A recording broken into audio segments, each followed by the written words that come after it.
darmos início em as nossas atividades esta noite, aonde teceremos a respeito de uma figura ímpar que está inserido neste livro de Carlos Bernardo Loureiro, os investigadores da alma e do espírito, 5 séculos de pesquisas. E o nosso homenageado desta noite, intermédio da honra, e assim se preza essa casa, apresentar esta obra de Carlos Bernardo, que já é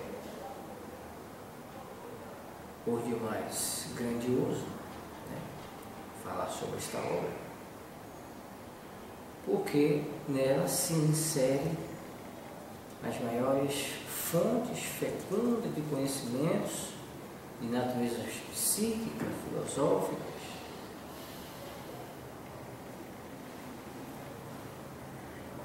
E hoje nós falaremos sobre Bretislav Kafka.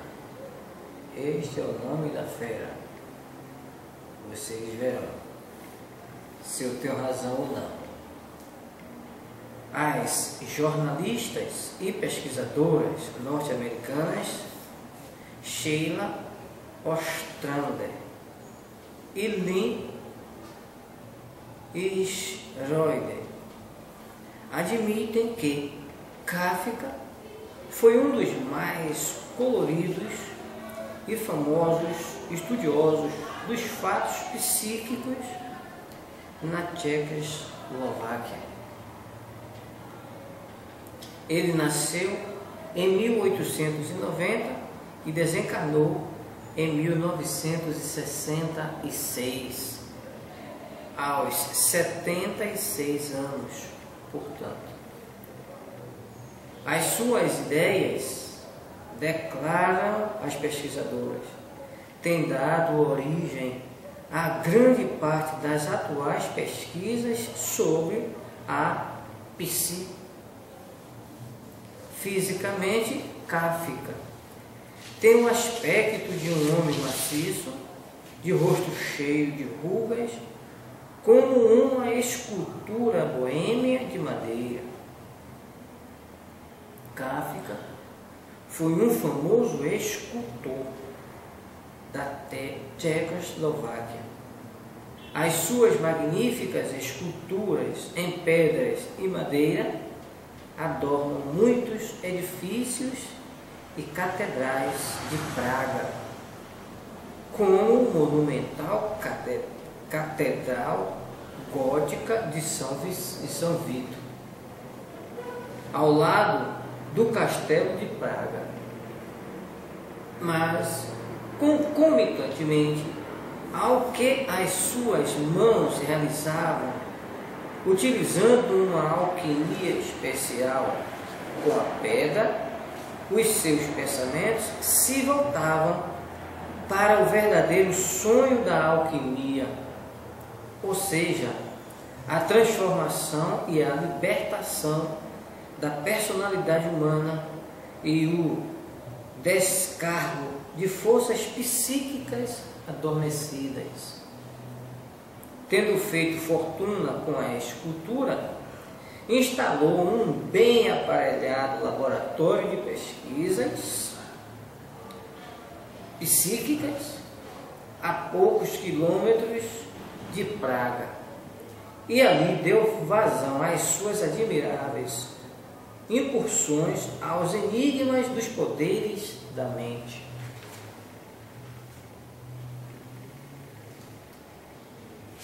Você me arranja mais uns carocinhos?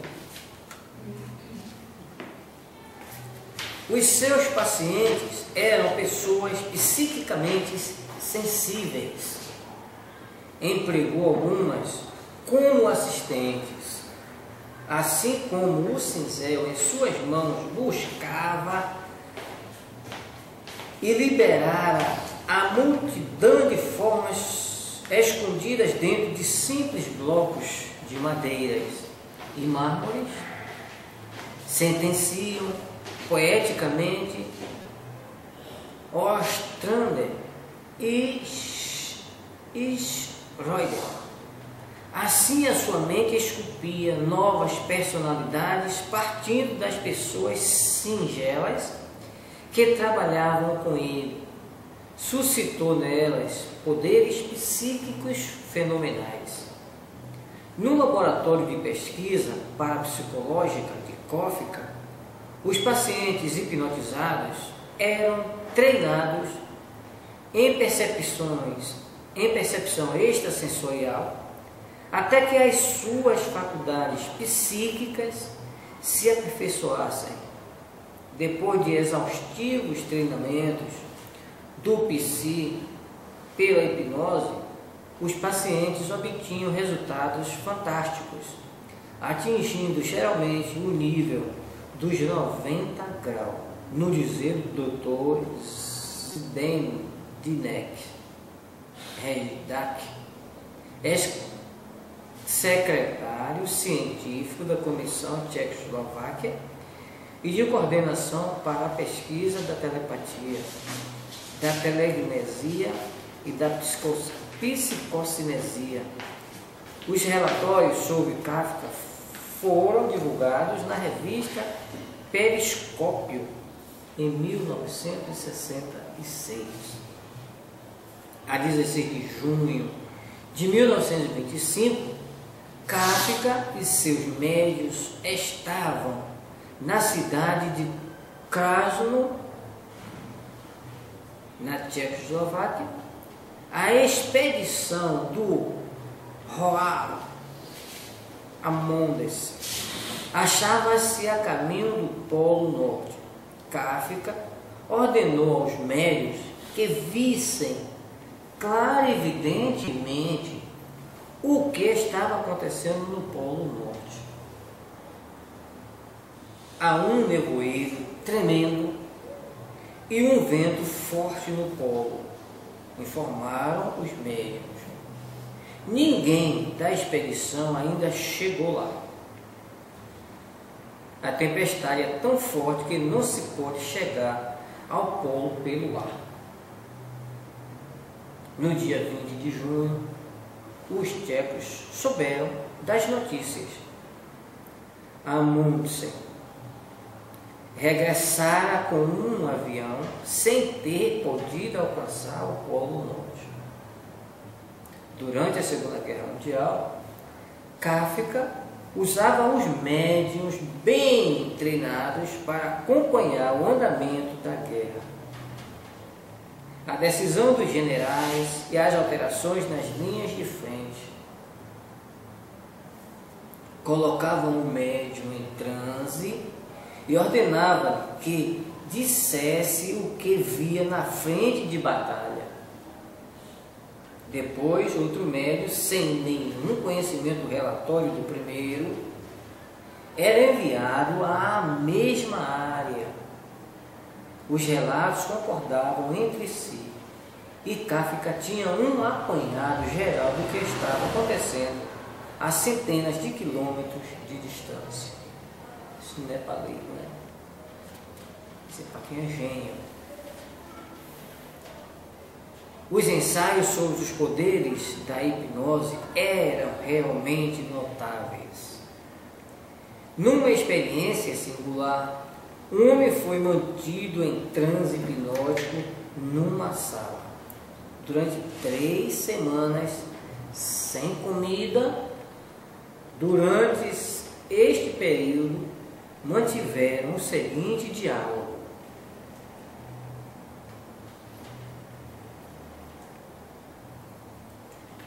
aí vai o diálogo. Você está num lindo jardim. És um pomar carregado de frutas. Apanhe e coma as que quiser. Que tal esta maçã?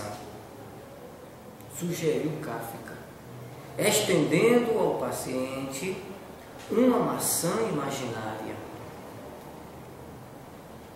Não, Prefiro aquela que está no outro lado do galho, respondeu o paciente. Kafka fingiu colhê-la e o homem devorou-a com prazer. Ao fim de 3 semanas sem alimentos, no imaginário pomar, o paciente não somente estava passando bem, mas até engordara.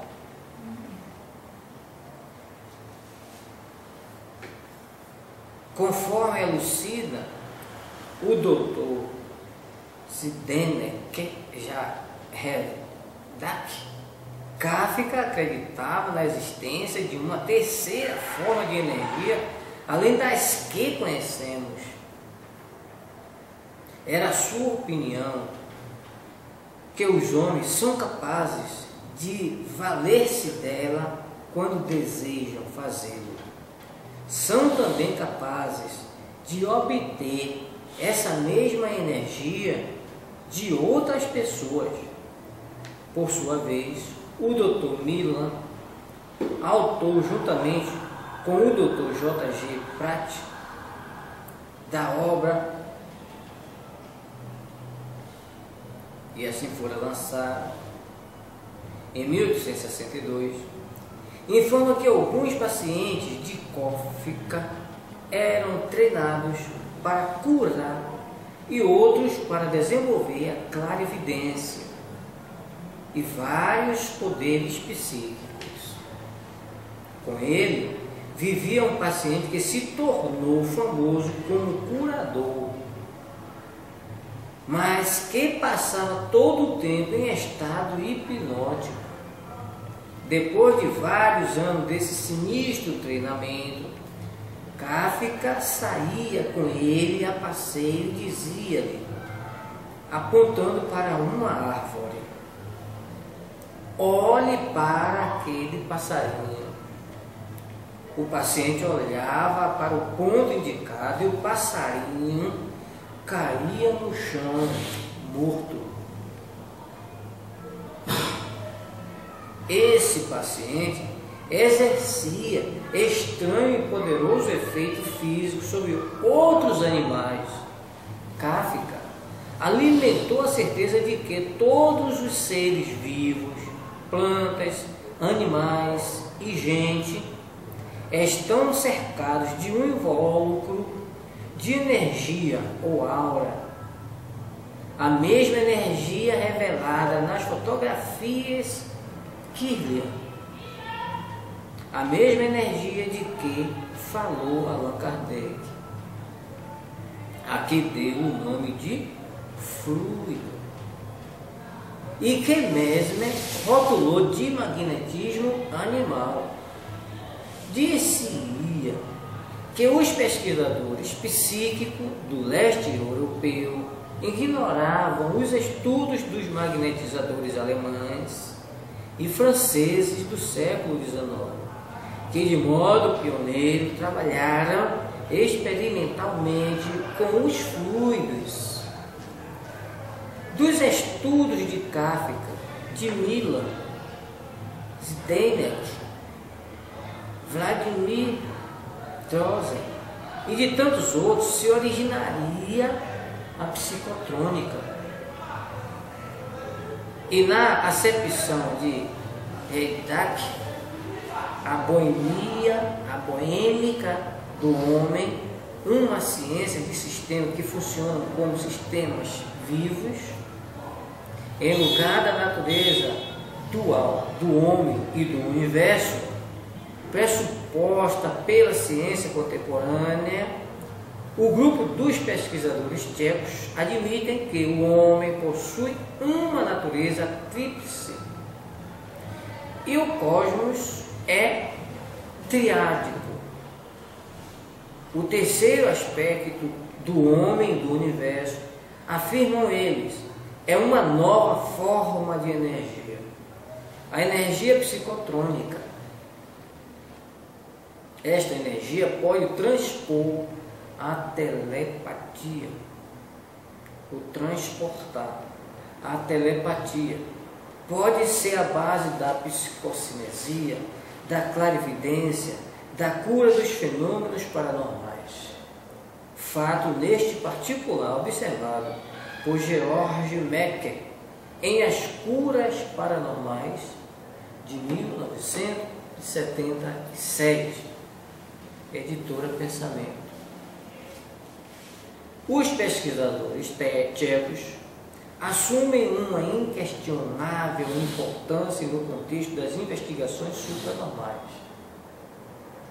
Exemplo de Kafka. Estamos tentando, declarou o Dr. Red Jack, descobrir a natureza da energia que causa os fenômenos psíquicos. E estamos tentando isolar essa energia psicotrônica. Isso não é coisa para ler, isso é coisa para quem usa o racional. Isso é coisa de gênio. Bonito e gostoso é citar por coisa dessa natureza. Homens desses quilates, né? E só enriquece o nosso desejo de lhe exemplificar. Isso sim são exemplos para ser seguido, né? E só a ciência espírita é que nos dá essa possibilidade, porque é uma doutrina de natureza científica, filosófica, consequências éticas, morais, né? E nos abre o leque de entendimento, facilita-nos o desenvolvimento do intelecto, né? Para buscarmos nos intelectualizar, nos esclarecermos, nos orientarmos e se tornar consolado. Porque você esclarecido, você orientado, você está consolado. Eu já comentei para você, mas é bom deixar isso registrado. Eu estava no banco, fazia um pagamento, e lá só tinha o caixa e o segurança. E justo na hora que eu entrei, eles puxaram a conversa. Aí falava: fulano, eu estou com uma ideia que surgiu aqui repentinamente e essa ideia eu gostei, ideia boa, interessante. A gente temos esse processo ligado à internet, né? Celular, cada dia a gente troca de celular, cada um mais sofisticado que o outro, aparelhos eletrônicos, e os nossos antepassados não tiveram essa oportunidade. Isso é injusto. Aí eu entrei na conversa, disse: não é injusto. Isso deve fosse do processo de evolução do ser. Seria injusto se eles não tivessem a oportunidade de voltar para usufruir desse benefício que a gente está usufruindo hoje, que eles não tiveram a oportunidade de força dessa evolução deles. Mas isso se dá pelo processo da reencarnação. Aí ele parou e disse: mas só que não tem como provar que nós fomos em outra encarnação. Isso tem, é só pesquisar. Submeta ao processo de investigação que a gente consegue. Então ele se conformou. E é justamente quem partidariza essa ciência diante de uma situação como essa se sente consolado. Porque quem são os nossos antepassados? Quem são eles? Senão os nossos filhos, os nossos netos, que estão reencarnando para acompanhar esse processo de desenvolvimento que nós chegamos, que eles não tiveram condição de usufruir por força da evolução do ser mesmo. dos tempos e das coisas, que a cada dia se renova. Nós hoje vivenciamos esses processos, né, científicos, tecnológicos, cibernéticos, psicotrônicos. E no futuro? Né? No futuro, por esse processo evolutivo, claro, e vamos ter outros desenvolvimentos que vai suplantar, superar esse que nós temos hoje. E a reencarnação estabelece essa possibilidade de a gente voltar e usufruir dela, se desenvolvendo junto. É o processo de evolução, né, estabelecido pela lei da reencarnação, que é o meio de Deus estabelecer a justiça para com seus filhos. Eu via essa semana uma reportagem que aqui no Brasil, na região do Amazonas, os pesquisadores descobriram mais 16 espécies de aves, e mostrou cada uma mais imponente do que outra. Aí que vem agora a reflexão. De onde vieram esses? De onde surgiram esses? Existências que são novas.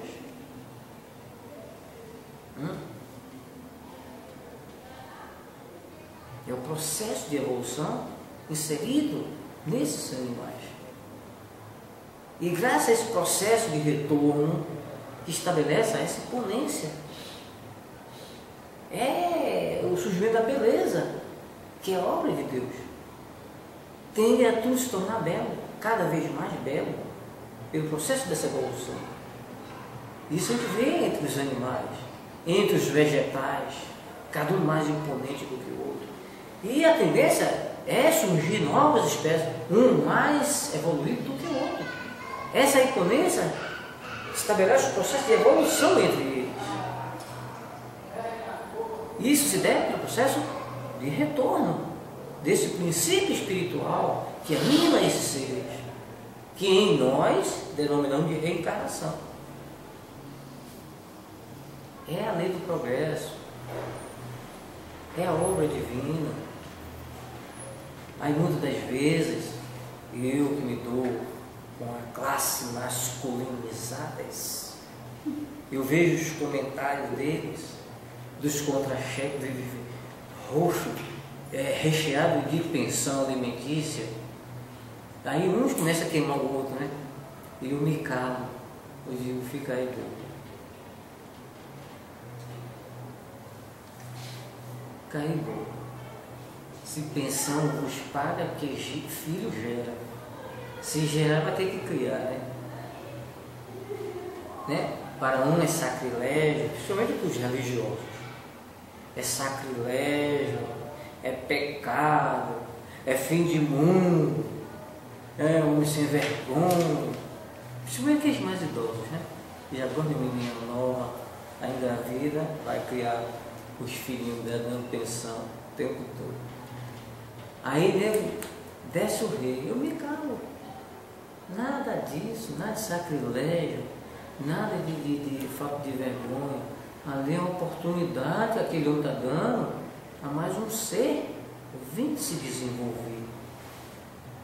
Né? É um ser em via de progresso ali, se desenvolvendo. E nesse processo reencarnacionista se evolui, se aprimora, cresce, progride, prospera, né? Esse ser. Então ele está sendo caridoso, está sendo um cara, não é um cara idoso, um cara idoso, porque está dando oportunidade a esses seres se desenvolverem em todos os aspectos. A gente vê muitos profissionais da área da genética badalando as mães para eles, descendo um raio nelas, Isso é um absurdo. Com tanta possibilidade, tanta tecnologia de fazer a liqueadura, né? Laqueadura, e se permite parir 10, 15, 20 filhos, isso é um absurdo. Cala-te boca, e tu não sabe o que fala.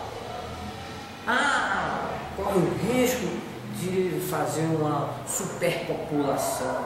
Quem somos nós? Quem somos nós para decidir sobre o desígnio de Deus?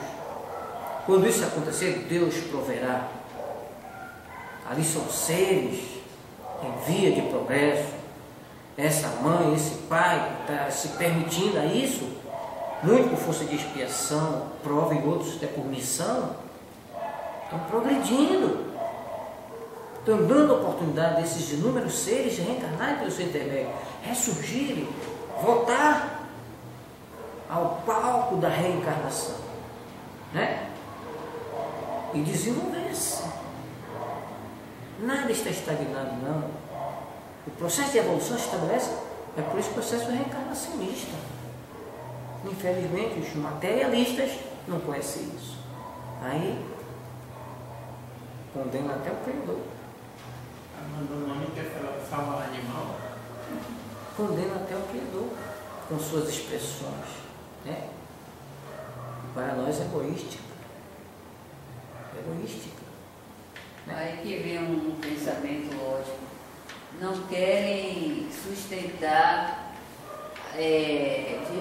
várias criaturas, mas querem preservar a aranha azul, né? As tartarugas que parem ou que se reproduzem a vários, né? Aí tem que manter aqueles filhotes tudo vivo para o equilíbrio da natureza. E o ser humano tem que se extinguir, porque o ser humano não vale nada.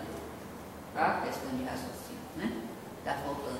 E a questão da preservação, né? Das espécies estão se extinguindo. É óbvio que vão ter que se extinguir, porque elas vão deixar de incorporar essa roupagem para uma roupagem nova. Extinguir uma, surge outra, né? E há pouco eu falei, mais 16 espécies de árvores diferentes, em detrimento de outros se extinguem. Por que essa distinção, esse extinguimento, né? Extinção mesmo. Essa extinção. É porque aquele ser vai evoluir, aquele princípio espiritual que o materialista não conhece. Vai evoluir, a tendência é evoluir. Então eles deixam de incorporar aquela roupagem para vir de uma plumagem mais bonita, de uma forma mais imponente. É um processo de evolução. É por isso que um extingue e o outro surge. Né? E a gente que não conhece nada disso quer manter equilíbrio na natureza. Parece que a natureza depende da gente manter seu equilíbrio. Né? Não está sabendo. Aí não está sabendo se equilibrar nós próprios. Que a gente não se conhece ainda. Olha que particularidade essa aqui, que Kafka apresenta aqui nas suas pesquisas.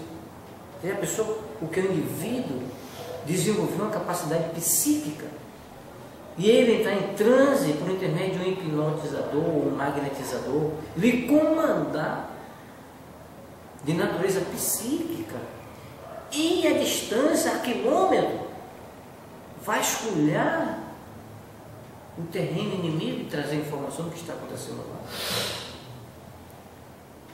Olha que capacidade, olha que possibilidade. É todo homem que conhece isso? Isso é uma possibilidade que nós temos.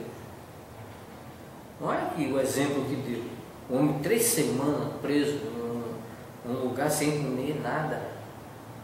E nesse trabalho de hipnose, de transe, o direcionador, o perseguidor, manda que ele vá a um pomar, coma uma maçã e até estabelecer o processo, né, de bem-estar, que ele até engordou.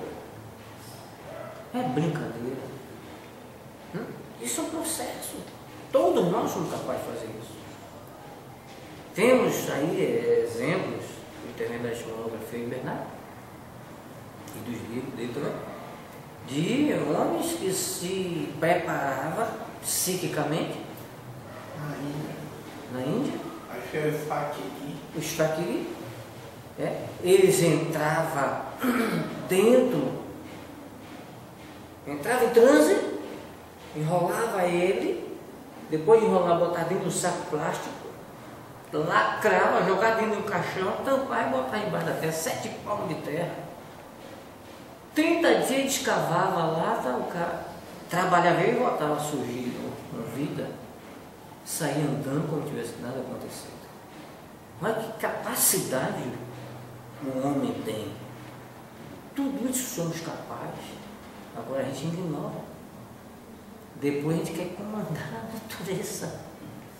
Quer estabelecer o equilíbrio na natureza. A gente não sabe nem se equilibrar ainda. Não sabemos as frustrações psíquicas, emotivas que a gente experimenta, né? E estabelece esse processo de perturbação na sociedade, nos ambientes familiares, né? Por causa de uma besteira. A gente é capaz de, né, fazer coisas que depois, quando ele cai na real, se arrepende. É um surto psicótico, né? Depois bota um nome aí, os sistemáticos, né? Bota um nome aí, foi um surto.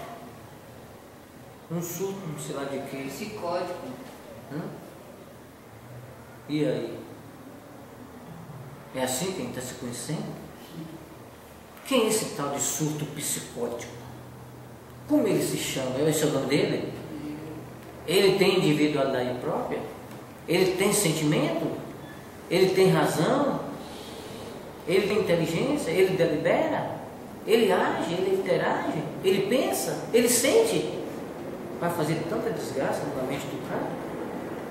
Conforme o cara desse estado é capaz de degolar até a sua própria mãe. Foi um exemplo que nós temos aí.